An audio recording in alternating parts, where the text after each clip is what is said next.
कठुआ से रुद्रगंगा यात्रा जो है आज डोडा में यहाँ पर पहुँच गई है। हमारे साथ प्रेसिडेंट साहब मौजूद हैं जो इस यात्रा को चलाते हैं। इनसे बातचीत करेंगे कि क्या कुछ इस यात्रा का इतिहास है, कब ये यात्रा जम्मू से निकलती कठुआ से निकलती है और कब जो है ये रुद्रगंगा यहाँ पर पहुँचती है। सर स्वागत है आपका बैक ऑफ जम्मू कश्मीर में। क्या कुछ कहेंगे और ये यात्रा कहाँ से निकलती है और कब निकलती है? ये यात्रा हर साल गुरु पूर्णिमा का दिन ही स्नान होते हैं इसके। और दूसरा, इस यात्रा का जो इतिहास है, इतिहास बहुत पुराना है, प्राचीन यात्रा है। कई सालों से ये यात्रा चलती है। इस यात्रा को जम्मू कश्मीर देशा से बाहर निकालने वाले महात्मा श्री दीनानाथ जी थे, जिन्होंने ये श्रीनगर से गणपति यार मंदिर से चलती थी और जम्मू से रामेश्वर मंदिर से चलती थी।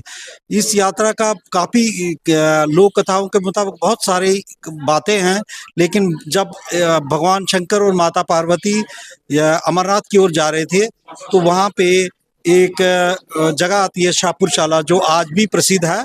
उस जगह में जब भगवान शंकर और माता पार्वती ने देखा जितनी जीव जंतु हैं और मनुष्य है वो शिला के रूप में थे, और माता पार्वती ने हैरान होकर ये पूछा भोलेनाथ से कि ये किसके कारण। उन्होंने बोला कि किसी कारण के श्राप के कारण इनकी ये दिशा बनी है।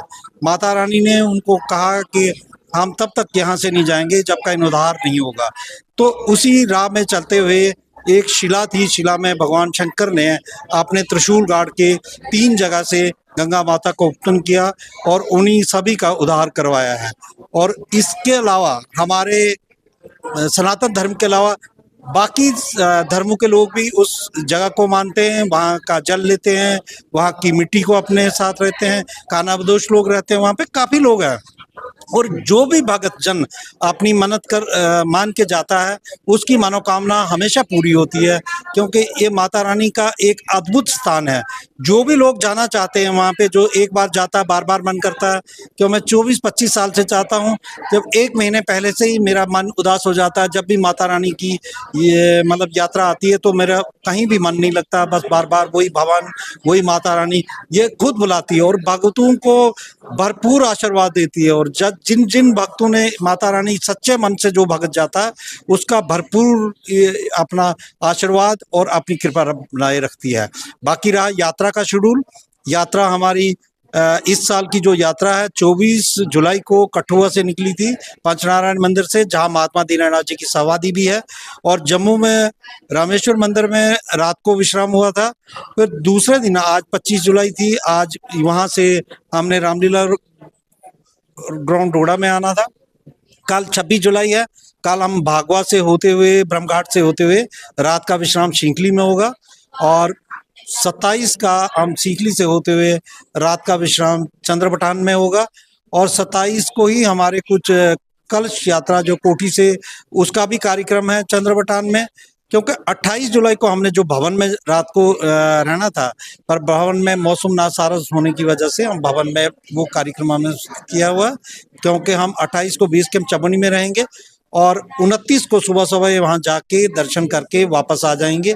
और 28 को ही हमारी जो कलश यात्रा, जो प्राचीन यात्रा जो कोठी थाना से निकलती है, वो भी हमारे साथ 28 को शामिलित होगी बेस कैंप चमोनी में। फिर वहीं से हमारी ये यात्रा का पूरा कार्यक्रम शुरू होगा।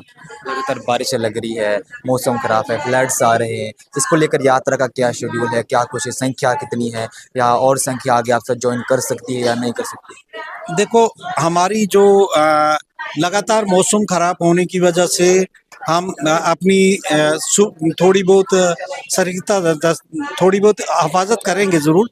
लेकिन हमारा मानना है कि भगवान शंकर की यात्रा है, अगर उन्होंने ही हमें इजाज़त दी है, त्रिशूल उठा के हमने माता की भोलेनाथ की यात्रा करनी है, तो वही बचाने वाले हैं, वही इस यात्रा को समाप्त कराने वाले हैं।